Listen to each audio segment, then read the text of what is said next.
반갑습니다. 네, 오늘부터 이제 여러분들하고 형법을 강해할 이인규입니다. 뭐 강의도 좀 오래 하긴 했지만은 법무사를 전담하여 하는 것은 사실은 처음입니다. 처음이고, 그래서 교재를 좀 더 줄여보려고. 왜냐하면 법무사는 선택형 시험 없이 바로 사례형으로 들어가니까 사실은 사례형에 나올 판례라든가 쟁점은 딱 정해져 있고 많지 않습니다. 많지 않은데, 그렇다 해서 사례형에 나올 수 있는 것만 추려놓고 다 빼버리면 범죄 체계를 잡을 수가 없습니다. 범죄 체계를 잡을 수가 없다는 것은 답안이 짜임새가 없어지고, 따라서 고득점을 받기 좀 어렵습니다. 그래서 시험에 나오지 않더라도 범죄 체계를 잡고 하는 부분에서 필요한 부분까지는 일단 남겨둘 필요가 있겠다. 그래서 처음에는 한 400페이지로 계산했다가 한 600이 넘지 않았지만은 거의 한 590대까지 이렇게 분량이 늘어나 버렸습니다. 요즘 일단 참고해 주시고, 어쨌든 사례형 문제라는 점, 요 점을 우리가 염두에 두면서 일단 강의에 들어가기 전에 그 선문 바로 다음에 보면 형사사례 문제 해결 방법, 여기 아마 나와 있습니다. 원래 이게 아마 한 5페이지, 6페이지 되는데 그렇게 해두니까 읽는 사람도 없고 읽어도 이해를 못하겠다. 그래서 그걸 한 반 페이지로 딱 줄였습니다. 요것만 일단 오늘 이번 시간에 이것만이라도 확실하게 이해하면 사례 답안은 상당히 짜임새가 있고 따라서 체계적인 답안이 될 수 있습니다. 그럼 이걸 보기 전에 우리가 형사재판은 아시다시피 이렇죠.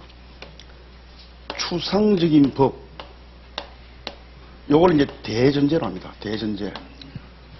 그 다음 이제 구체적인 사실, 요걸 소전제. 이렇게 하여 요 대전제와 소전제, 요 두 가지를 일치시키는 작업, 요게 형사재판입니다. 그러다가 이제 대전제와 소전제, 요게 일치되는가? 일치된다면 당연히, 일치되지 않으면 그 범죄는 성립하지 않으니까 무죄입니다. 일치되면 비로소 이제 범죄가 성립하게 되고, 그럼 판결문이라는 것은 뭐냐면 대전제와 소전제, 여기에 공통되는 부분이죠. 서로 중복되는 부분, 공통 부분, 이걸 소거합니다. 이걸 소거하고는 대전제와 소전제를 하나의 문장으로 묶습니다. 한 개 문장을 묶어버리면 여기에 이제 판결 주문이 됩니다. 그럼 예를 한번 들어봅시다. 예를 들어 이제 절도가 있다. 절도죄. 그 추상적인 범위인데 절도죄 내주시죠. 타인의 재물을 절취한 자. 절취. 여기에 절도죄의 구성 요건. 타인의 재물을 절취한 자는 6년 이하의 징역 또는 1,000만 원 이하의 벌금. 이게 이제 절도죄에 대한 법 규정입니다. 법이 안에 있습니다. 그럼 이제 구체적인 사실, 여기 소전제인데 구체적인 사실. 예를 들어 첫 번째, 갑이 배가 고파서 A의 가게에 들어가서 A 가게 진열대 위에 있는 빵을 하나 훔쳐 먹었다. 빵을 훔쳐서 먹었다. 이런 사실관계 하나. 그다음 또 하나가 이제 역시 갑이 A 회사의 몰래 들어가서 회사에서 막대한 연구비를 투자하여 개발해둔 영업비밀. 이 영업비밀을 A 회사에 있는 종이, 회사의 종이에다가 여기에 이제 복사를 해 나왔습니다. 복사를 해 나왔다. 이런 사실관계, 첫 번째 사실관계. 갑이 A 가게에 들어가서 빵을 훔쳐 먹었다.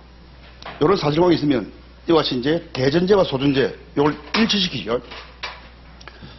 A가 갑의 입장에서는 타인인데, 타인. 빵은 재물입니다. 일단 A 가게에 진열된 빵, 이게 타인의 재물이죠. 여기 서로 일치합니다. 그 다음에 훔쳐간다는 것, 여기에 절취된 말이죠. 여기 또 일치한다면. 그렇다면 이제 판결문을 만들죠. 일치할 때는 이걸 다 소개해버립니다. 다 없애버리죠. 없애버려 하나의 문제를 만들면 갑은 6년 이하의 징역에 처한다. 이게 이제 하나의 문장이 되고 이게 바로 판결 주문이다 말이죠. 이와 같이 추상적인 법을 대전제로 하고 구체적인 사실관계를 소전제로 하여 이 두 가지를 일치시키는 과정, 이게 이제 수사 과정이고 재판 과정입니다. 이게 형사재판 절차인데 첫 번째, 그럼 두 번째 사례는 어떨까? 어쨌든 첫 번째 사례는 일치한다는 평가를 내렸습니다. 그럼 두 번째 사례는 어떨까? 그럼 A 회사에 들어갔다는 거죠. 이건 뭐 주거침이 빼고 일단 A 회사의 영업 비밀 이걸 종이의 복사해서 나왔습니다. 그럼 영업 비밀 지금 종이의 복사 종이 속에다가 이 영업 비밀을 백진 종이에 복사하여 들고 나왔으니까 결국 갑이 들고 나온 것은 이 영업 비밀입니다. 그럼 영업 비밀을 가져왔으니까 어쨌든 A 회사는 갑의 입장에서는 타인이다. 그죠? 타인. 문제는 영업 비밀이 재물인가요? 이게 재물이라고 일치되면 문제가 없는데 이게 재물이 아니라면 절도될 수가 없는 거다 말이죠. 그래서 결국 이제 이런 사례에 있으면 이때 갑의 개체 이렇게 물으면 영업 비밀의 재물성 이게 핵심 쟁점이고 요걸 찾아내갖고 이걸 설명해야 되죠. 나머지는 하나도 써주지 않아도 됩니다. 요것만 설명하면 충분합니다. 그럼 영업 비밀이 재물이냐 해서 이제 재물의 개념 그래서 유체물이거나 또는 관리 가능한 동력이다. 그 유체물이라는 것은 외계의 일정한 공간과 부피를 차지하고 있는 유체적 형태로서 고체, 액체, 기체 이게 유체물이다. 그런데 영업비밀은 고체도, 액체도, 기체도 아니더라. 그죠? 그럼 유체물이 아니구나. 그렇다면 남은 것은 관리가 가능한 동력인가? 그래서 영업비밀이 동력에 포함되면 또다시 재물이 되니까 절도가 됩니다. 그럼 동력인가? 그래서 동력이 뭔가? 그래서 동력이란 물질성을 지닌 에너지다. 그죠? 에너지. 요게 동력이고 이 에너지도 자연적 에너지를 말합니다. 그럼 물질성을 지닌 자연적 에너지 요게 동력이다. 그럼 영업비밀이라는 것은 과연 물질성을 지닌 에너지냐 하니까 그것도 아니더라 말이죠. 그렇다면 갑이 영업비밀을 훔쳐왔지만은 영업비밀이 재물이 아니기 때문에 재물을 훔친 적은 없습니다. 그렇다면 요 재물과 영업비밀 요게 서로 일치하지 않습니다. 일치하지 않으면 절도 부분은 무죄다. 이런 식으로 판결이 내려지는 거죠. 이와 같이 재판 과정이 바로 이런 과정을 거칩니다.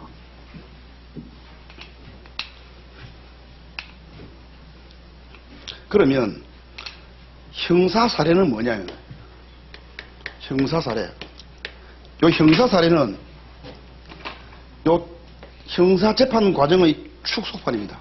축소판인데 그러니까 통상적인 경우는 그래서 재판은 이런 과정을 거치기 때문에 재판 과정이 이렇습니다. 맨 먼저 하는 것이 뭐냐면 사실관계를 확정합니다. 관계 확정. 사실관계를 확정하고 두 번째가 뭐냐면 두 번째가 확정된 사실 여기에 적용될 요 법을 발견한다. 법 발견. 일단 사실관계를 확정하고 그 사실관계에 적용될 이 법을 발견합니다. 발견하고 이 둘을 이제 일치시키는 작업이니까 포섭이죠. 포섭시킵니다. 포섭 과정. 이게 이제 사실은 재판 과정인데, 근데 시험과 차이는 뭔가 하면 이러죠. 요 사실관계 확정, 요게 없습니다. 왜냐하면 우리가 이제 범죄가 발생하면 수사기관에서 수사를 한다죠. 범인을 체포하고 참고인을 부르다가 과연 이놈이 범죄를 범했느냐 하나하나 조사하여 때로는 수개월, 심하면 수년 걸립니다. 이런 사실관계 확정 절차 쭉 남아있고, 그럼 수사기관에서 사실관계를 확정해서 이제 기소를 합니다. 그 법원에서도 수사기관이 확정된 사실관계를 그들은 믿지 않습니다. 믿지 않으니까 또 법원은 또 독자적으로 또다시 사실관계를 확정합니다.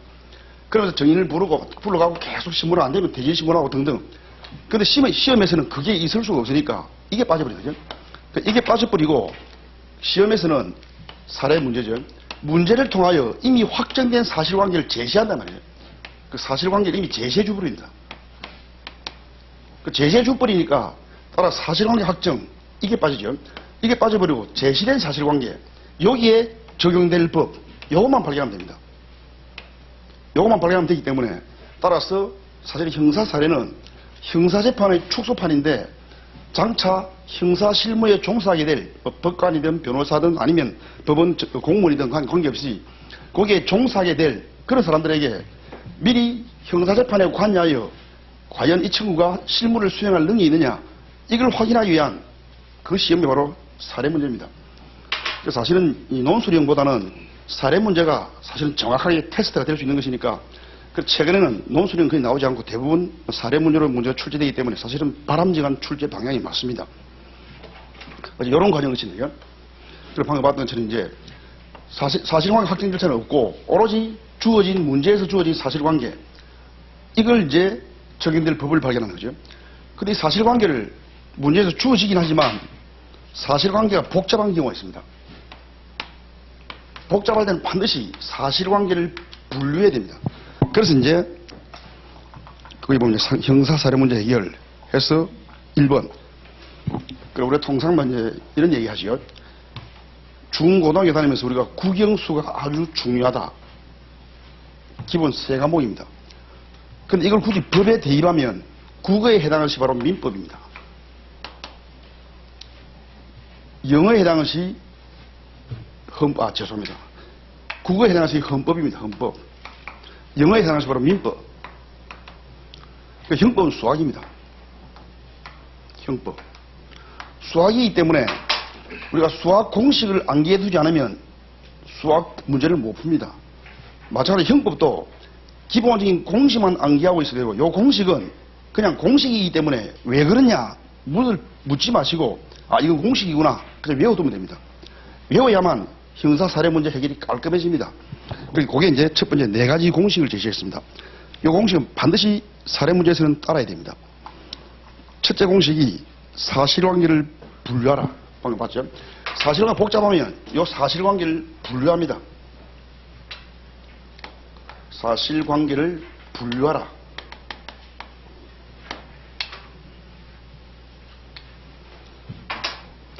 그럼 예를 들면 이 말입니다. 주어진 사실관계가 이제 2가지 부분으로 구성이 되는데, 그럼 예를 들면 갑이 을에게 교사를 하여 을이 강제집행 면탈죄를 범했다. 그러니 두 사람이 기소가 되니까 을이 다시 갑을 교사하여, 아니면 을이 다른 증인, 병을 교사하여 위증해달라. 을이 교사하고 갑에게 해도 되겠죠. 갑에게서 이제 만약 공판 절차가 분리되고 나서 이제 그럼 증인이 될 수 있으니까 공범인 갑에게 너 위증해달라. 위증을 교사합니다. 이래서 갑이 위증을 합니다.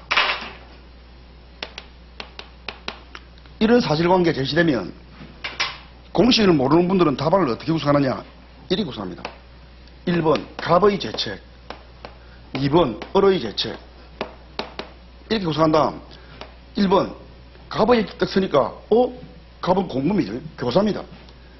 나중에 보겠지만 교사는 협의공범이고, 협의공범은 정범의 불구에 종수하기 때문에 정범의 범죄가 밝혀지지 않으면 교사의 성립을 검토할 수가 없는 겁니다. 그 을을 먼저 보지 않으면 갑의 죄책을 살필 수가 없습니다. 그 두 번째 부분은 또 갑이 정범이고 을이 교사니까 또 갑을 먼저 보지 않으면 을의 범죄를 살필 수가 없습니다. 그렇게 이런 식으로 해버리면 답안 구성을 못한다 이 말이죠. 그런데 초보 수험생들은 이렇게 해서 갑의 죄책, 그래서 강제집행 면탈 교사, 그 다음에 이제 위정죄, 이렇게 턱 써놓습니다. 그런데 이 교사는 을의 죄책이 밝혀야만 나옵니다. 그래 이 답안 구성이 깔끔하지 못하다 이 말이죠. 그래서 사실관계를 분류해서 이렇죠. 강제집행 면탈 관련 부분 하나 사실관계를 분류하고, 그 다음에 이제 위정 관련 해서 강제집행 면탈 부분에 또다시 가담자, 을의 죄책, 갑의 죄책, 이 순서, 이 부분은 다시 거꾸로 갑의 죄책, 을의 죄책, 그리고 마지막에 죄수 판단, 이런 과정을 거칠 수 있는데 말이죠. 그래서 사실관계를 분류하라는 것은 뭐냐면, 일단 가담자들이 다 다를 때는 이걸 뭉뚱그려서 한꺼번에 쓰면 답안 구성이 어렵고, 설령 답안이 구성돼도 채점자들이 굉장히 짜증을 냅니다. 아니 왜 교사를 먼저 쓰냐 이 말이죠. 이 친구 바보 아니야 해서 인식이 별로 안 좋아지고, 안 좋아지면 꼬투리를 잡아서 점수를 깎을 가능성이 높습니다. 그래서 답안이 짜임새가 딱 있으면 야 이 친구 대단하구나, 좀 못 써도 실수겠지 하고 점수를 줍니다. 그래서 기본적으로 공식을 우리가 반드시 파악해야 돼. 그래서 첫 번째 공식이 사실관계를 분류한 다음 각 사실관계별로 가담자의 죄책, 방금 봤던 것처럼 2가지 사실관계를 분류한 다음 가담자의 죄책을 검토하는데 공식이 2번이죠.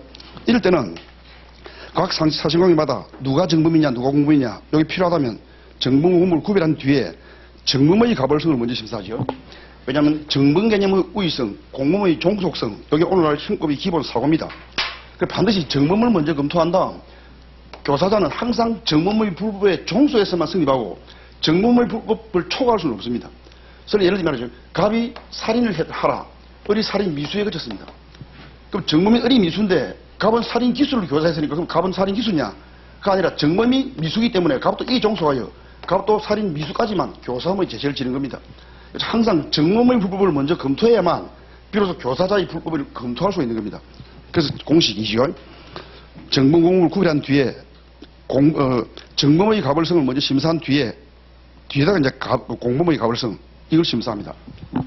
그럼 이제 사실관계 분류하라. 두 번째 분류된 사실관계마다 정범 공범을 구별한 뒤에 정범의 불법을 먼저 검토하고 나중에 공범의 불법 심사합니다. 공식 3. 이걸 심사함에 있어서는 반드시 범죄의 체계적 순수에 따라야 된다. 그래서 구순요건 해당성, 위법성, 책임 이 순서입니다. 이걸 뒤죽박죽 섞어버리면 역시 또 이 친구가 기본이 안 돼 있구나 이런 인식을 줍니다. 공식 3이죠. 반드시 가벌성의 심사함에 있어서는 구순요건 해당성, 위법성, 책임 이 순서로 해야 됩니다. 아주 간단한 예를 들면 아까 갑이 A 회사에 들어가서 영업비밀 요 영업비밀을 종이에 복사해서 나왔다. 그런데 문제에서 갑은 만 11세로 특정되어 있습니다.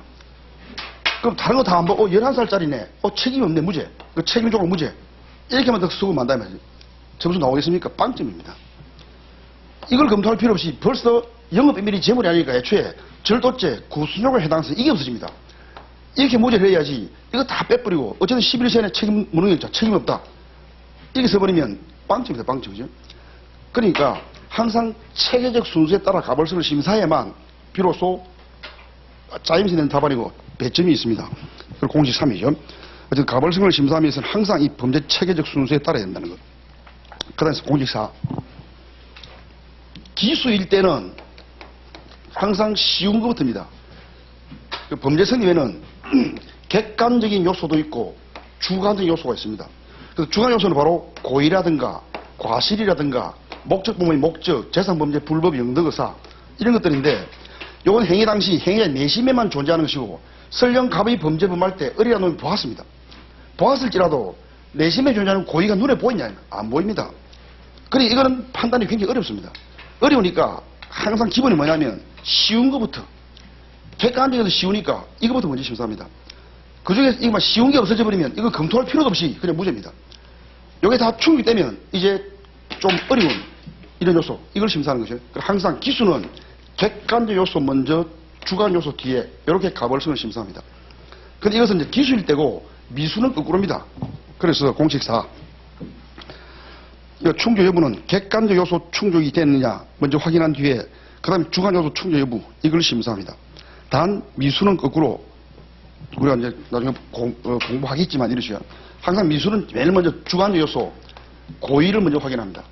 그 다음에 이제 목적범위면 목적, 재산문제면 불법, 영덕의사 이걸 확인하죠. 그런 다음에 객관 요소로서 실행의 착수가 있는가 확인하고 그 다음에 이제 범죄가 미완성에 그쳤나 다 확인되면 이제 미수입니다. 미수인데 이거 다 확인되더라도 그냥 미수다. 미수. 미수인데 문제는 우리 형법이 미수가 3가지가 있습니다. 이 3가지 미수는 바로 범죄 미완성의 사유입니다. 여기서 구별된다는 거죠. 그러니까 일단 미수가 평가되면 범죄가 왜 미완성에 그쳤느냐 이걸 분석하여 자의로 중지했더라. 그럼 중지미수 필요적 하면 자의한 중지는 없지만은 수단과 대상의 차원에서 결과 발생이 불가능하더라. 불가능하지만 위험성이 있다. 여기 이제 불능미수. 이것도 저것도 다 아닌 기타 사유, 모조리 장애미수 이렇게 평가되는 겁니다. 그러니까 항상 이같이 가벌성 심사 순서가 있습니다. 이런 순서에 따라줘야만이 답안이 짜임새가 있고 채점하는 사람들이 아주 흡족해한다는 거죠. 이런 순서를 뒤죽박죽으로 만들어 놓으면 비유하자면 이런 얘기죠. 답안지 있을 거 다 있습니다. 그럼 우리가 이제 집을 생각하면 그렇죠. 집이 되기 위해서는 틀을 다진 뒤에 주춧돌을 놓습니다. 주춧돌을 놓고 위에 거기다 기둥을 씌웁니다. 그러고는 창문도 달고 출입문도 달고 방바닥 구들장 달고 그 다음에 이제 천정 만들고 지붕 만들고 석가래 뭐 다 만듭니다. 항상 이런 순서죠. 근데 만약에 가벌성을 심사하면서 책임을 먼저 쓰고 그 다음에 위법성 쓰고 아니면 구순용 요소 쓰고 마지막 위법성 쓰고 이렇게 써두면 쓸 건 다 써놨죠. 쓸 건 다 써놨는데 아무런 체계가 없습니다. 쉽게 말이죠. 집을 짓는데 기둥이 하늘 위에 턱 올라와 있고 주수돌이 있고 주수돌에 지붕이 턱 얹혀 있습니다. 이런 구조입니다. 이런 집에서 누가 살 수 있단 말이에요. 살 수가 없는 거거든요. 그러니까 우리가 사례 해결도 항상 이 집을 짓는다는 뭐 주수돌을 놓고 방구들을 놓는 것, 요게 구수용 요소, 기둥을 세우는 것, 위법성, 지붕이 책임, 항상 이 순서입니다.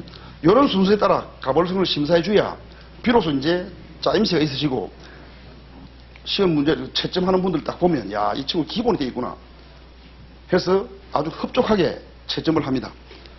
그러니까 항상 요 공식 4개 요건 우리가 반드시 기억해 줄 필요가 있습니다. 그래서 이번에 그러면 이제 구체적인 답안 구성 1번 사실관계를 분류한 다음에 아까 적용될 법을 발견하는 거죠. 법 발견입니다. 여기 첫 번째인데요. 사실관계를 분류한 다음에 법을 발견한 이 법이라는 것은 뭐냐면 바로 조문을 말합니다. 조문. 그럼 아까 다시 갑이 A 가게에 들어가서 빵을 훔쳐 먹었다. 이런 사실관계 있을 때 사실은 주어졌죠. 주어지면 여기에 적용될 법이 뭘까? 절도다. 절도. 절도니까 이 절도죄에 대한 법 조문 이걸 찾아냅니다. 그래서 절도죄 성부 찾아내고 물론 재행법규주의상 적용 조문이죠. 몇 조, 제몇 조 이건 반드시 써줘야 됩니다. 제몇 조. 그래서 첫 번째요. 사실관계별로 가벌성 심사할 때 이제 법을 발견하는데 이게 검토를 요하는 범죄의 조문을 말합니다. 무슨 제몇 조 이런 식으로 항상 조문을 변경해 줘야 되고 2번 절도죄라면 반드시 해야 되는 게 뭐냐면 절도죄 개념입니다. 개념. 요 개념은 다 알겠지만은 요건 조문이 주어지니까 사례 문제나 이런 경우는 법전을 주기 때문에 항상 조문만 가지고 범죄 개념을 자유자재로 만들어낼 수 있어야 됩니다. 그래서 이번에 보면 조문을 참조하여 범죄의 개념을 기술합니다. 가로 속에 조문 가지고 놀기 써놨습니다. 어쨌든 자유자재로 조문을 가지고 예를 들어 절도는 간단한데 우리 예를 들어 사기를 합시다. 사기는 객체가 재물일 수도 있고 재산상의 이익일 수도 있습니다. 그리고 이 둘을 다 자기를 위한 사기도 가능하고 제3자를 위한 사기도 가능합니다. 다 가능하다는 거죠. 근데 만약에 예를 들어 갑이 A를 위해서 사기를 쳤다. 이런 문제 나오면 개념 쓸 때 사기죄는 재물을 제3자로 하여금 취득하게 하는 경우도 사기가 될 수 있다. 이렇게 간단히 쓰면 되는 거죠. 조문을 다 재물 또는 재산상의 이익을 자기 또는 제3자 다 써버리면 조문 하나 쓰는데 한 2-3줄 찾아버립니다. 그럼 다른 정작 중요한 못 씁니다. 못 쓰니까 어쨌든 주어진 사례를 딱 보고 그래서 절도든 사기가 문제될지라도 여기서 뭐가 문제냐? 이익은 필요고 재물이다. 자기 아니라 제3자라면 간단하게 제3자라 하여금 재물을 취득해 하는 것도 사기가 될 수 있다. 이렇게 간단히 쓰는 거죠. 그런 다음에 이제 재물이냐 아니냐, 제3자 취득했냐 등등 이걸 가지고 이제 쭉 검토해 주면 되는 겁니다. 어쨌든 첫 번째가 법을 발견하고 두 번째가 조문을 참조하여 반드시 범죄 개념을 기술합니다. 다음 세 번째죠. 그럼 절도죄 했다면 이 절도죄의 성립을 좌우할 핵심 쟁점이죠. 쟁점. 요걸 찾아냅니다. 추출. 왜냐하면 절도죄는 우리 교과서를 보면 한 30페이지 됩니다. 그 30페이지나 되는 걸 다 쓰느냐? 다 쓸 필요 없다 말이에요. 지금 핵심 쟁점이 뭔가? 아까 우리가 영업비밀 나오면 다른 거 다 필요 없고 오로지 재물이냐? 이뿐이다. 그 재물 개념을 쓰면 되는 겁니다. 뭐 절치가 어떻고 절치란 의사의 반하에 점유를 배제하고 새로운 점유를 취득하고 이 땅은 백날 써본들 이건 귀찮아죠. 왜 쓸데없는 거 쓰냐 말이지. 이런 쓸 필요 없는 겁니다. 사례 해결에 꼭 필요한 것. 이건 재물이. 이걸 딱 찾아내고 재물이 뭔가. 재물 개념을 쓰고 과연 영업비밀 재물 개념이 포섭되느냐? 안 된다. 그래서 절도는 안 되는구나. 이런 식으로 쓰면 되는 거죠. 그래서 이제 3번에 조합을 쟁점을 찾아내고 1번 법적 개념을 기술합니다. 조금 전에 봤죠? 재물이 문제구나. 그럼 재물의 개념이 뭔가? 해서 재물이란 유체물이거나 관리 가능한 동력이구나. 이렇게 다 쓰는 거죠. 법적 개념을 수술합니다. 그런 다음에 이 개념과 관련해서 판례가 있으면 판례는 반드시 명기해줘야 됩니다. 판례가 있음에도 판례를 무시하거나 또는 판례가 없는데 판례가 있는 것처럼 스스로 만들어내거나 이건 결코 해서는 안 되는 일입니다. 판례가 없음에도 판례는 이렇다. 깜빡 속습니다. 속았다가 나중에 이 친구 봐. 나를 기망했잖아. 굉장히 기분 나빠합니다. 그러니까 모르면 차라리 모른다고 안 쓰는 게 좋고 쓰려면 판례를 정확하게 암기했다가 써야 됩니다. 쓸 때도 항상 판례의 핵심 요지. 요건 판례의 문구를 그대로 암기해야 됩니다. 그대로 암기해서 써주는 것. 이게 가장 고득점을 받는 비결입니다. 그래서 3번의 1. 법적 개념을 기술한 다음에 2번. 사례문제에서 주어진 표현 등을 사용하여 사안을 포섭시키는데 이때 포섭의 정도는 합리적인 의심이 없을 정도. 수험생 답안에서 가장 부족한 게 이겁니다. 예를 들어 영업비밀. 재물이 아니다. 이건 알겠는데 왜 영업비밀이 재물이 아니냐. 이걸 잘 모르겠으니까 그냥 영업비밀은 당연히 재물이 아니므로 이렇게 써버립니다. 왜 재물이 아니냐 말이지. 그 재물이 아니라면 판단의 근거가 있을 거 아니야. 근거. 유채물도 아니요 관리가 관한 동역도 아니기 때문에 재물이 아니다. 이렇게 써줘야지. 이거 다 빼버리고 영업비밀이 재물이 아니므로 절대로 이렇게 써면 안 됩니다. 그래서 이제 반드시 근거를 제시해줘야 됩니다.